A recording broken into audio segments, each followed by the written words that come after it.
अस्सलाम वालेकुम बच्चों, आज हम एक मोस्ट इंपॉर्टेंट टॉपिक इस चैप्टर का पढ़ने जा रहे हैं, वंडर वाल इक्वेशन। ठीक है। और बच्चों आपको पता है कि इस चैप्टर में दो ही लॉन्ग क्वेश्चन हैं, तकरीबन आप समझ लें ऑलमोस्ट ये अल्टरनेट रिपीट होते रहते हैं।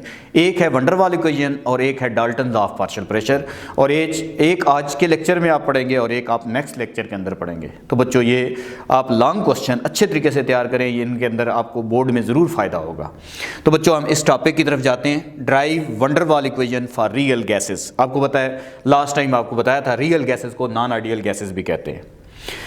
जितनी भी गैसेस हैं बच्चों वो आइडियल गैस इक्वेशन को under all condition of temperature and pressure obey नहीं करती।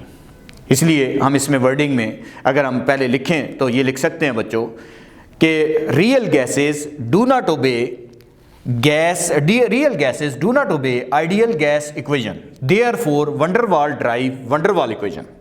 ठीक है। जो हमारे पास रियल गैसेस हैं वो बेसिकली आइडियल गैस इक्वेशन को ओबे नहीं करती, इसलिए वंडर वाल एक साइंटिस्ट था, उसने 1873 के अंदर एक इक्वेशन ड्राइव की जिसको हम बेसिकली वंडर वाल इक्वेशन बोलते हैं। और इसमें बच्चों 2 करेक्शन की गई। ठीक है। 2 करेक्शन उसने की। एक करेक्शन थी वॉल्यूम करेक्शन। इसमें सबसे पहले हम देखेंगे वॉल्यूम करेक्शन क्या की गई, वॉल्यूम करेक्शन। और सेकंड जो करेक्शन थी वो हमारे पास है प्रेशर करेक्शन, क्योंकि जो आइडियल गैस इक्वेशन है उसके अंदर वॉल्यूम की वैल्यू और प्रेशर की वैल्यू ठीक नहीं है, इसलिए इसी इक्वेशन को मॉडिफाई आइडियल गैस इक्वेशन भी बोला जाता है, modify form of ideal gas equation भी बोला जाता है। आपको याद होगा बच्चों आइडियल गैस इक्वेशन हम पढ़ते हैं PV = nRT, ये हम लेक्चर लास्ट में हम इनको पढ़ चुके हैं। वंडरवाल ने कहा कि ये जो प्रेशर का है या वॉल्यूम है ये यहाँ पे गलत पुट है, इसलिए तमाम गैसेस जो हैं वो बेसिकली आइडियल गैस इक्वेशन को ओबे नहीं करती। नॉर्मल कंडीशन में हमारे पास ये इक्वेशन ठीक है, जब प्रेशर हाई हो जाता है या टेम्परेचर लो हो जाता है तो प्रेशर और वॉल्यूम की वैल्यू गलत होने की वजह से हमारे पास जितनी रियल गैसेस हैं वो आइडियल गैस इक्वेशन को ओबे नहीं करती, इसलिए उसने एक नई इक्वेशन बनाई जिसको हम नाम देते हैं वंडर वाल इक्वेशन। और इसमें 2 करेक्शन की गई, एक वॉल्यूम करेक्शन और एक प्रेशर करेक्शन। सबसे पहले हम देखते हैं वॉल्यूम करेक्शन क्या की गई, वॉल्यूम करेक्शन। अच्छा बच्चों जो वॉल्यूम करेक्शन की गई, आपको पता है कि जब किसी गैस के ऊपर प्रेशर बढ़ा दो या टेम्परेचर कम कर दो तो गैस मॉलिक्यूल एक दूसरे के करीब आ जाते हैं। आमतौर पर हम कहते हैं कि नॉर्मल कंडीशन में अगर हम देखें तो नॉर्मल कंडीशन में वॉल्यूम ऑफ द कंटेनर जो होता है वो वॉल्यूम ऑफ द गैस के बराबर होता है, यानी जितनी गैस का वॉल्यूम होगा उतना ही, जितना कंटेनर का वॉल्यूम होगा उतना ही गैस का वॉल्यूम होगा। लेकिन जब हम प्रेशर हाई कर देंगे तो या टेम्परेचर लो कर देंगे तो उसका वॉल्यूम रिड्यूस हो जाएगा। उस वक्त आप अगर वो वॉल्यूम पुट करोगे जिसको आप वी आइडियल भी यहाँ कहते हैं, ये आइडियल वॉल्यूम है, इसको वॉल्यूम ऑफ द वेसल भी बोला जाता है। ये वॉल्यूम नॉर्मल जितनी गैस का वॉल्यूम होगा, जितना कंटेनर का वॉल्यूम होगा उतना ही गैस का वॉल्यूम होगा। हम समझने के लिए एक डायग्राम बनाते हैं बच्चों, ये जस्ट डायग्राम आपने तैयार नहीं करनी, जस्ट आपको समझाने के लिए एक एग्जांपल के जरिए कि चीज़ कुछ समझ आ जाए थोड़ी सी। ये एक कंटेनर है सपोज करें।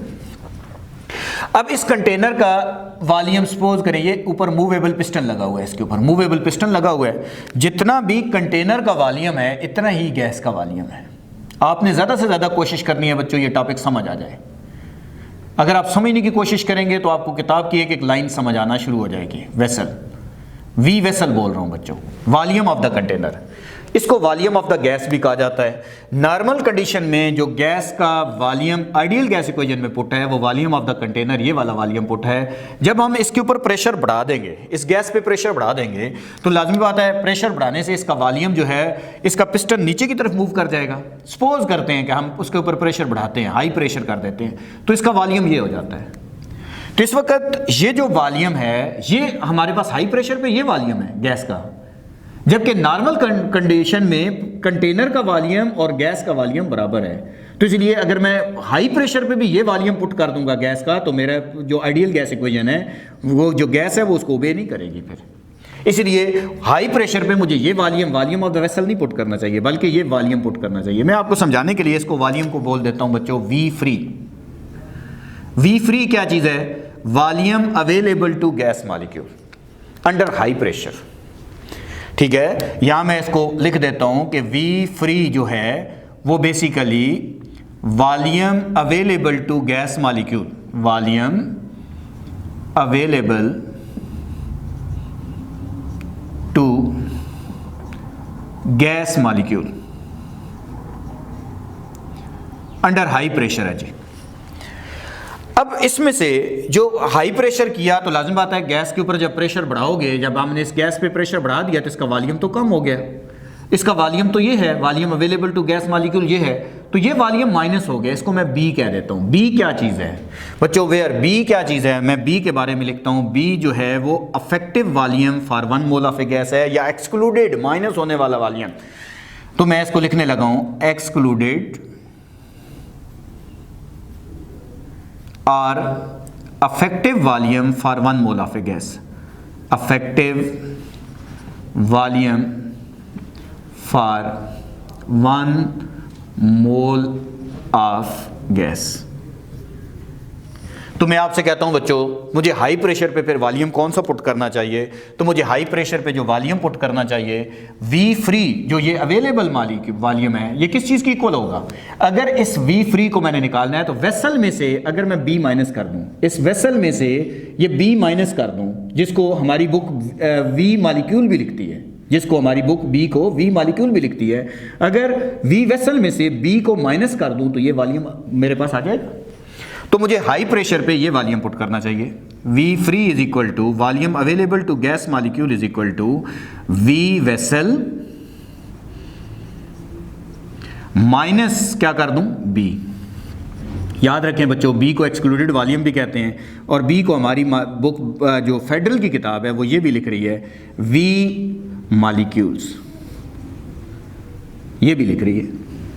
ये मेरे पास फॉर 1 मोल हो गया, ठीक है। तो अगर मैं आपसे कहता हूं फॉर n मोल्स के लिए ये क्या बन जाएगा, तो for n mole of gas, n mean any mole of gas, तो मेरे पास यही मैथमेटिकल फॉर्म कुछ ऐसे बन जाएगी कि V free is equal to V vessel, vessel में से जितने मॉलिक्यूल हैं उतना वॉल्यूम उसका माइनस कर दें बी। अच्छा, बी की वैल्यू किस पे डिपेंड करती है, बी को एक्सक्लूडेड वॉल्यूम या effective volume for 1 mole of A gas कहते हैं। It's value depend upon size of molecule, ठीक है। बी की वैल्यू किस पे डिपेंड करती है, value depend upon, value of B depend upon, value of B depend upon size of molecule, size of molecule. अच्छा, जितने मॉलिक्यूल का साइज बड़ा होगा ना बी की वैल्यू ज़्यादा होगी। जैसे हाइड्रोजन की बी की वैल्यू कम होगी जबकि मीथेन की बी की वैल्यू ज़्यादा होगी। बी क्या चीज़ है, ये size, b value of B depend upon size of molecule और it is directly proportional to size of molecule. Molecule का साइज बड़ा होगा तो बी की वैल्यू हमारे पास ज़्यादा होगी। अब जो बी हमारे पास है बच्चों, इसकी यूनिट क्या होती है। यूनिट ऑफ बी अगर हम देखें तो हमारे पास, क्योंकि बी बेसिकली तो वॉल्यूम ही है, तो वॉल्यूम की यूनिट आपको पता है क्या होती है, डेसीमीटर क्यूब। तो इसलिए बी माइनस होने वाला वॉल्यूम है, इसलिए बी की यूनिट होगी डेसीमीटर क्यूब पर मोल। ये होगी, ये नॉन एसआई यूनिट है। अगर मुझसे कहता है एसआई यूनिट क्या होगी, तो मैं इसको एसआई यूनिट में इसको मीटर, क्योंकि वॉल्यूम की एसआई यूनिट होती है, मीटर क्यूब पर मोल हो जाएगी, मीटर क्यूब पर मोल हो जाएगी। तो ये हमारे पास एसआई यूनिट ऑफ बी हो जाएगी, SI unit of B, SI unit. अब बच्चों यहाँ तक तो अभी हम रुकते हैं और ये हमारे पास हो गया जी वॉल्यूम की कुरेक्शन। अब हम प्रेशर कुरेक्शन को समझते हैं। प्रेशर कुरेक्शन क्या है, प्रेशर सेकंड कुरेक्शन हम करने जा रहे हैं, प्रेशर कुरेक्शन।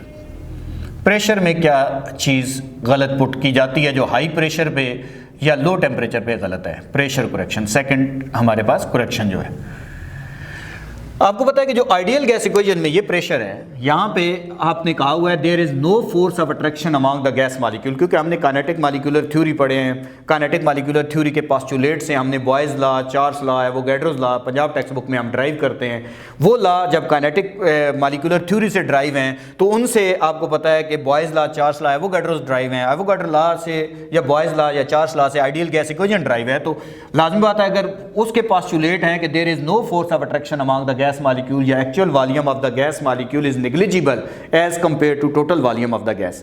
ये postulate अगर हाई प्रेशर पे गलत हो जाते हैं बच्चों, तो यहाँ पे प्रेशर की वैल्यू भी गलत है, क्योंकि pressure force per unit area is called pressure of A gas. समझने के लिए हमें पता है कि हमारे पास नॉर्मल कंडीशन में गैस मॉलिक्यूल में फोर्स ऑफ अट्रैक्शन नहीं होती, मॉलिक्यूल फ्रीली मूव करता है। जब मैं हाई प्रेशर कर दूंगा, सपोज करते हैं आपको समझाने के लिए मैं लिखता हूं ए मॉलिक्यूल है बच्चों, ये बिल्कुल सेंटर में कंटेनर के मौजूद है, तो एक मॉलिक्यूल इसके इस साइड पे मौजूद होगा। जब इसको आप कंप्रेस करोगे, एक मॉलिक्यूल इसके इस साइड पे होगा, एक मॉलिक्यूल इस साइड पे होगा, चार, क्योंकि इंटीरियर मॉलिक्यूल है, ये सेंटर वाला मॉलिक्यूल है। तो मैं आपसे कहता हूं बच्चों, इस पे नेट फोर्स क्या होगी, तो आप कहेंगे इस पे नेट फोर्स जो हमारे पास इस मॉलिक्यूल पे होगी, सेंटर वाले ए मॉलिक्यूल पे होगी, वो बैलेंस्ड है, जीरो है। ठीक है, ये आपको पता है कि अट्रैक्शन आपके पास जो है वो फोर्स ऑफ अट्रैक्शन बैलेंस है, इसमें फोर्स ऑफ अट्रैक्शन, इसको शॉर्ट फॉर्म में हम लिख लेते हैं, इज बैलेंस्ड। इसमें फोर्स ऑफ अट्रैक्शन बैलेंस्ड है, यानी इस पे नेट फोर्स जीरो है। जब ये मॉलिक्यूल कंटेनर की वाल के साथ टकराने जाता है बच्चों, जब ये मॉलिक्यूल कंटेनर की वाल के साथ टकराने जाता है, ये कंटेनर की वाल बना रहा हूं आपको समझाने के लिए, ये एक कंटेनर है और उसकी वाल बना दी। जब ये मॉलिक्यूल, आपको पता है ये कोई फोर्सेस तो है नहीं कि ये पक्का बॉन्ड बन चुका है, ये फोर्सेस हैं, टेम्परेरी फोर्सेस हैं, फोर्स ऑफ अट्रैक्शन है। हाई प्रेशर जब होगा, गैस मॉलिक्यूल एक दूसरे के करीब आएंगे, तो जो सेंटर का मॉलिक्यूल है जिसको हम स्टडी कर रहे हैं, वो सब साइड से अट्रैक्ट हो रहा है बराबर बराबर। जैसे ये मॉलिक्यूल इस कंटेनर की वाल के साथ टकराने आता है बच्चों, ये जब मॉलिक्यूल इस कंटेनर की वाल के साथ टकराने आता है, तो लाजमी बात है इसको इनवर्ड पुल जो है मिलेगी, क्योंकि कुछ एक मॉलिक्यूल इसको ऊपर खींचेगा, एक मॉलिक्यूल इसको नीचे खींचेगा, नेट फोर्स जीरो हो गई फिर। लेकिन इसके अगले वाला मॉलिक्यूल जो है वो जगह जिग-जैग मूव करता जा रहा है, गायब हो चुका है, एक मॉलिक्यूल इसके बैक साइड पे मौजूद होगा। तो इसलिए जिस वेलोसिटी से ये मॉलिक्यूल आ रहा था टकराने के लिए, इसकी वेलोसिटी कम हो जाएगी, क्योंकि ये मॉलिक्यूल ऊपर खींच रहा है, ये मॉलिक्यूल इसे नीचे खींच रहा है। एक बैकवर्ड से आप समझ लें कि इसको इनवर्ड पुल मिलेगी। जब इसको बैक से मॉलिक्यूल खींचेगा तो इसकी वेलोसिटी रिड्यूस हो जाएगी। ठीक है, इसकी velocity of A molecule reduce हो जाएगी, वेलोसिटी ऑफ ए जो है वो रिड्यूस हो जाएगी, कम हो जाएगी। तो बच्चों आपको पता है जिस वेलोसिटी से, जितनी पावर से मॉलिक्यूल टकराएगा, उतनी ही पावर से, इतनी ज़्यादा प्रेशर बिल्डअप होगा। यानी हम जितने ज़ोर से बाल दीवार पे मारते हैं, उतने ही ज़ोर से वो वापस, इतनी पावर से वापस आती है। तो जब मॉलिक्यूल एक, अगर इसमें फोर्स ऑफ अट्रैक्शन ना होती, यहाँ फोर्स ऑफ अट्रैक्शन ना होती, तो ये मॉलिक्यूल फ्रीली टकराता, तो ज़्यादा पावर से टकराता। लेकिन इसको इनवर्ड पुल मरने की वजह से इस मॉलिक्यूल को जब पीछे से मॉलिक्यूल खींच लेगा, तो जिस वेलोसिटी से ये आ रहा था उस वेलोसिटी से ये नहीं टकराएगा, इसलिए जो प्रेशर बिल्डअप होना चाहिए वो बिल्डअप नहीं होगा। ठीक है, सपोज करते हैं, मैं आपको समझाने के लिए कहता हूं कि अगर फोर्स ना होती तो ये प्रेशर 10 atm होता। सपोज करें ये मॉलिक्यूल टकराता तो 10 atm प्रेशर प्रोड्यूस करता, लेकिन क्योंकि इसको बैक से मॉलिक्यूल ने अट्रैक्ट किया, तो इसमें जो लाज़मी बात है इसका प्रेशर जो आना चाहिए था वो नहीं आया, बल्कि इसमें प्रेशर में कमी आई। और वो कमी मैं आपसे कहता हूं कितनी कमी आ गई, सपोज करें 2 atm कमी आ गई, तो कितना प्रेशर आएगा, टकराएगा। 10 में से अगर मैं 2 निकाल दूंगा तो 8 atm प्रेशर से वो टकरा रहा है, क्योंकि अगर फ्रीली टकराता तो 10 atm से टकराता। सपोज करने के लिए, समझाने के लिए, जब इसको इनवर्ड पुल मिली तो इस फोर्स की वजह से उसमें प्रेशर में कमी आई, उसको मैंने 2 atm कह दिया। सपोज करें तो जिस वेलोसिटी से, जिस टकराने के बाद जो प्रेशर बिल्डअप हो रहा है वो 8 हो रहा है। तो इसलिए मैं आपसे कहता हूं इस वक्त आपको फिर ये प्रेशर नहीं पुट करना चाहिए 10, बल्कि 10 - 2 करके 8 पुट करना चाहिए। तो इसलिए मैं आपसे कहता हूं हमारे पास प्रेशर की वैल्यू क्या है, आइडियल प्रेशर में से P डैश माइनस कर दें। P डैश क्या है, decrease in pressure. Decrease in pressure कौन सा है, जैसे मैंने कहा 2 atm, ये डिक्रीज इन प्रेशर है, कमी है। तो फिर मेरे पास वो प्रेशर आ जाएगा, ऑब्जर्व्ड प्रेशर इसका क्या आएगा, P ऑब्जर्व्ड है ये, यानी जो प्रेशर मैं ऑब्जर्व करूंगा वो क्या होगा, 10 - 2 कर दूंगा, डिक्रीज इन प्रेशर 2 हो गया, जो आना चाहिए था वो 10 था, तो मेरे पास ऑब्जर्व्ड प्रेशर 8 हो गया। जैसे सपोज करें तो ये मेरे पास P ऑब्जर्व्ड है, मुझे ये प्रेशर पुट करना चाहिए, जबकि मुझे P आइडियल, यहाँ पे P आइडियल प्रेशर पुट है, जिसमें हमने कहा there is no force of attraction, force आएगी तो प्रेशर में कमी आएगी। अब बच्चों इसको यहाँ मैं P डैश की वैल्यू पुट करना चाह रहा हूँ। P dash decrease in pressure है। अगर मैं आपसे कहूँ P डैश क्या है, लेसेंड प्रेशर, जो कमी आती है, डिक्रीज इन प्रेशर, जो प्रेशर में कमी आती है, decrease in pressure, decrease in pressure, ये P डैश है, डिक्रीज इन प्रेशर।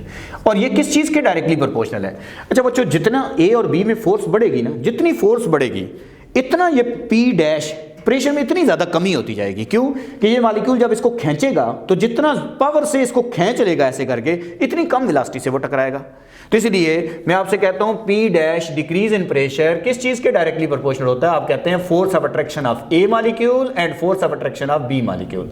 अच्छा बच्चों, हम फोर्स ऑफ अट्रैक्शन को सी से लिख रहे हैं यहां पे, यानी concentration of A molecule and concentration of B molecule पे डिपेंड कर रहा है। यानी जितनी कंसंट्रेशन ऑफ ए मॉलिक्यूल और बी मॉलिक्यूल बढ़ती जाएगी, इतना ज्यादा प्रेशर में कमी होती जाएगी। अच्छा, कंसंट्रेशन साइड पे लिख रहा हूं। कंसंट्रेशन होता क्या है? Mole per unit volume is called concentration. तो इसलिए P dash decrease in pressure is directly proportional to mole per unit volume of A molecule है, mole per unit volume of B molecule है। A B क्यों नहीं मैंने लिखा? A B इसलिए नहीं लिखा बच्चों कि इसलिए कि इनके साथ हमारे पास बेसिकली जो है ये मॉलिक्यूल हैं, दो डिफरेंट मॉलिक्यूल को इंडिकेट किया। अब हमारे पास प्रोपोर्शनल का साइन अगर हम इसको रहने देते हैं, चलो n square over v square हो जाएगा। अब हमारे पास इसमें और सिंप्लीफाई करें, प्रोपोर्शनल का साइन हटा दें तो P dash is equal to a constant है, प्रोपोर्शनैलिटी कांस्टेंट भी इसको कह सकते हैं, इसको वंडर वाल कांस्टेंट भी कह सकते हैं, ये हो जाएगा। अब मैं P डैश की वैल्यू पुट करता हूं, तो P डैश की अगर मैं इसमें वैल्यू पुट करूं तो P इज इक्वल टू, इस इक्वेशन के अंदर बच्चों, इस इक्वेशन के अंदर P डैश की वैल्यू पुट करता हूं तो P इज इक्वल टू हमारे पास, बल्कि इसको रीअरेंज कर लेता हूं, मैंने आइडियल की वैल्यू पुट करनी है तो P इधर ही रहने, P आइडियल इधर रहने देता हूँ, इसको उधर लेके जाता हूँ तो P और ये उधर जाएगा तो प्लस हो जाएगा P डैश। अब इसकी वैल्यू पुट करें तो P ideal is equal to P plus, अब आपको पता है कि ये फॉर 1 मोल इधर पुट करते हैं क्योंकि वो 1 मोल के लिए, तो फॉर 1 मोल ये क्या बन जाएगा? For 1 mole. तो ये आपके पास इक्वेशन बन जाएगी P is equal to n square, P is equal to n square का मतलब है 1 का स्क्वायर, तो a ओवर v स्क्वायर हो जाएगा। तो ये मेरे पास a ओवर v स्क्वायर बन जाएगा। अब बच्चों इसको इक्वेशन नंबर मैंने क्योंकि वो 1 मोल के लिए बनाई हुई थी, इसको भी putting the value of v and P ideal in equation, आप समझ लें ideal gas equation for 1 mole अगर मेरे पास है, ideal gas equation for 1 mole है PV is equal to RT। तो अब मैं आपसे कहता हूं P की जगह वैल्यू पुट करता हूं तो P plus A over V square, ये वैल्यू पुट कर दी P आइडियल की जगह, और मेरे पास 1 मोल के लिए V वेसल माइनस B, तो V वेसल ना भी लिखें तो V माइनस B कर दें, equal to RT। This equation is called Van der Waals equation for 1 mole. बच्चों ये वंडर वाल इक्वेशन है फॉर 1 मोल। अगर मैं आपसे कहूं n मोल्स के लिए करें तो आपको पता है n मोल्स के लिए हमारे पास P की वैल्यू के साथ n आ रहा था और V की वैल्यू के साथ भी यहां पे n आ रहा था, तो इसलिए फॉर n मोल्स के लिए क्या बन जाएगा? फॉर n मोल्स के लिए हमारे पास इस इक्वेशन को बच्चों मैं फिर यहां पे लिखना शुरू करता हूं, और हमारे पास इस जगह पे जब हम इसको लिखेंगे तो ये मेरे पास है इक्वेशन बन जाएगी P V की जगह P plus n square A over V square हो जाएगा। किया क्या है बच्चों? इस जगह पे ये वाली वैल्यू पुट कर दी इसकी n मोल्स वाली, और इनटू हो गया जी V माइनस n मोल्स के लिए हमारे पास ये वैल्यू है वॉल्यूम की, तो V vessel minus NB is equal to nRT। This equation is called Van der Waals equation for n moles. अच्छा बच्चों, A के बारे में थोड़ा सा बता दूं। A को क्या कहते हैं? A को कहते हैं कोफिशिएंट ऑफ अट्रैक्शन। A को बोलते हैं, सिर्फ 1-2 मिनट की बात है, जस्ट आप देख लें, इसको कहते हैं जी coefficient of attraction, coefficient of attraction, इसको कोफिशिएंट ऑफ अट्रैक्शन बोलते हैं। इसकी वैल्यू किस पर डिपेंड करती है? इंटरमॉलिक्यूलर फोर्सेस पे।